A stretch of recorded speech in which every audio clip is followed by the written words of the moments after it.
Hey guys, it is Tuesday, July 21st. We are in day number 128 of At Home Fitness with Coach A, and we're hitting the upper body today. So, if you have a barbell, if you have a rack, if you have a bench press is going to be working up to a 5-rep max. Now, what we'll probably mean by 5-rep max, if it's just you at home, is similar to what I mean by a max effort minus 1 rep, which is there is a quality component that will, 1, ensure that you're actually getting something out of that rep, and 2, ensure that you don't leave the barbell on your chest on the last rep. Okay, so let's not be dumb. Let's be smart, or wait for a spotter, or call somebody to come spot you.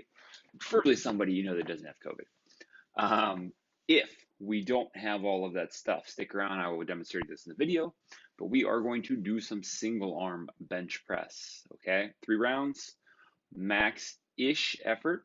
So max effort minus 1, however you want to look at this. I mean, it's when we're doing single arm stuff like this and you're having to stabilize and support it, especially if you do the quote unquote RX plus that I'm going to demonstrate in a bit. You're pretty much going to break down and you're going to come out of the rep before you hit a failing point on the weight, so to speak. All right, so again, single arm stuff, especially upper body stuff, especially pushing stuff. Start with the weaker side as far as you think. And if you've been doing this with me for a couple weeks, couple months now, you should probably know which side's a little bit weaker, or we've created some balance. Either way, weaker side or pick a side, equal those reps on the other side after performing max effort if you can. Let's not try and do 15 on one side and 20 on the other kind of thing. So 3 rounds each. Now to the workout. We're going to do a 12-minute AMRAP and sort of an ascending rep scheme with some different stuff in here. The word of the day goal for the workout is intense, intense, intense, sweat, sweat, sweat. Shouldn't be too hard considering it's in the 90s, heat index kind of thing. But here's what we have. 1 push-up, 1 shoulder tap, 1 shoulder tap. Then you're going to have a 25 to 50 foot section marked off. Ideally it's a 25-foot section. You're going to run down, run back for 1 rep, right? So down and back is 1. So in that first round, it's 1 push-up, 1 tap right, 1 tap left, down and back, 1 shuttle sprint, all right? Round 2, technically there's 2 ways you can do this. This is the way I would prefer you do it. 1 push-up, 1 tap, 1 tap, 2 push-up, 2 tap, 2 tap, and then you're going to go over to your lane, down, back, down, back. All right, so 2 shuttle sprints. You can do 1, 2, 1, 1, 2, 2 if you want. If you aren't paying attention and you start that way because it feels natural when you get through a round or two, then just stay in that.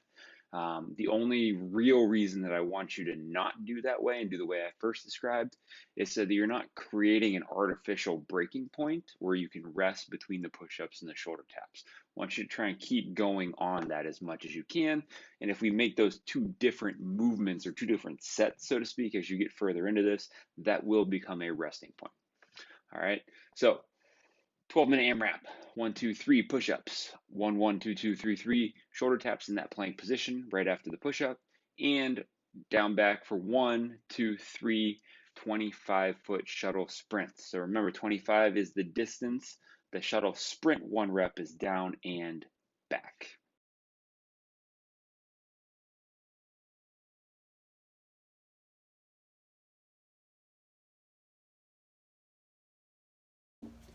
All right, guys, so as I said, bench press, 5x5, or working up to a heavy 5, if you will. Probably doesn't really need to be demonstrated. In that scenario, we are using a barbell. If you do not have a barbell, to try and create some significant stress for the working muscles of the bench press with much lighter weight, this is how I want you guys to set it up. So even if you have 2 of the same kettlebells or 2 of the same dumbbells, we're only going to use 1. We're going to do the unilateral bench press. We are going to do it for reps, in which case we want to try and keep some balance side to side. So just as we normally do with unilateral work for strength, use the quote-unquote weak side first, and then let's go from there. I am going to demonstrate with the right arm because the left arm has an Apple Watch on it, and I'm going to use a kettlebell. So when I set myself up on the bench press, trying to give you guys the best view here we can get. I'm setting up just like I would on a barbell, meaning my feet, my legs, my hips, everything's kind of set in the same position. Trying to get those shoulder blades set back and down. From there, I assist the lifting hand up. I can either take the opposite hand, set it on the chest. I can put it out to the side for balance if this weight is heavy enough, or I can set it on my own leg. The only thing I don't want you guys to do with that hand is hold on to the bench with it, okay? So hand out to the side, lowering down just like I would if I had a barbell, and I'm pressing through. Notice the shoulder is staying down on the bench. It's not coming up and extending on the press. Same mechanical things apply here that would apply to the barbell, with the added difficulty of one arm at a time, especially unilateral work here, it's gonna wanna pull open, so I'm probably gonna have to do a little extra dumbbell fly, in a sense, work to keep that in the position I wanna keep it in, okay? So, I'm gonna start with the weak side first. For me, that would probably be the left arm. I'm gonna perform my reps, and then I'm gonna equal those reps out on the strong side. If you guys want to find a way to make this a little bit more challenging, specifically try and get some core work in out of this, we can do this. We're gonna set ourselves up in the same exact position we were before. I'm gonna find those shoulder blades, find the glutes, and then I'm gonna pull my legs up into a hollow position and go from there. A lot more core work, a lot more stabilization work. I'm also gonna wanna tip a lot more easily. So, again, don't hold on to the bench with the hand. Arm out to the side is probably your best friend here to create some distance, to create a balancing effect so that you're able to hold your position a little bit better, okay? This will, for most people, make the lift markedly harder. So make sure we practice this a couple times, get our stabilization down, but also make sure you're capable of holding a hollow position very well, because if we're coming up into a big arch while we're doing this, and we're rocking all over the place, we're probably just gonna end up stressing and tweaking our lower backs. That makes it not worth it. That kind of makes this dangerous as opposed to something that's beneficial.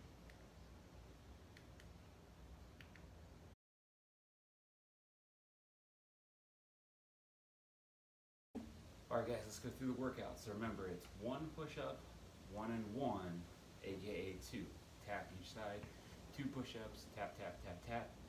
So whatever the number of push-ups is we complete, we double the number of total taps, or it's the same as per side.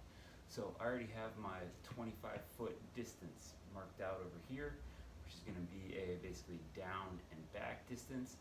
I'm demonstrating it here. Ideally, I would perform this workout out near the running lane so that I'm basically popping up off of these movements, going into my run, back down as I finish that run, okay? So remember, the run is a down and back. If you guys want to make that 100 foot and do your reps at both ends, that's fine.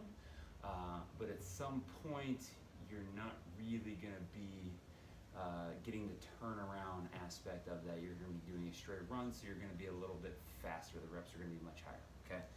So again, let's demonstrate this. A push-up into shoulder taps. Take off my run.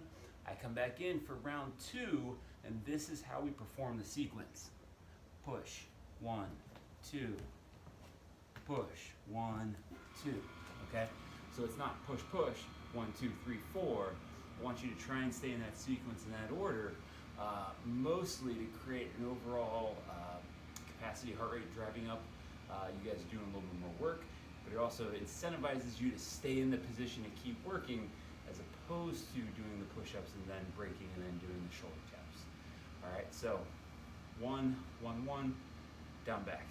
1, 1, 1, 2, 2, 2, down, back, okay?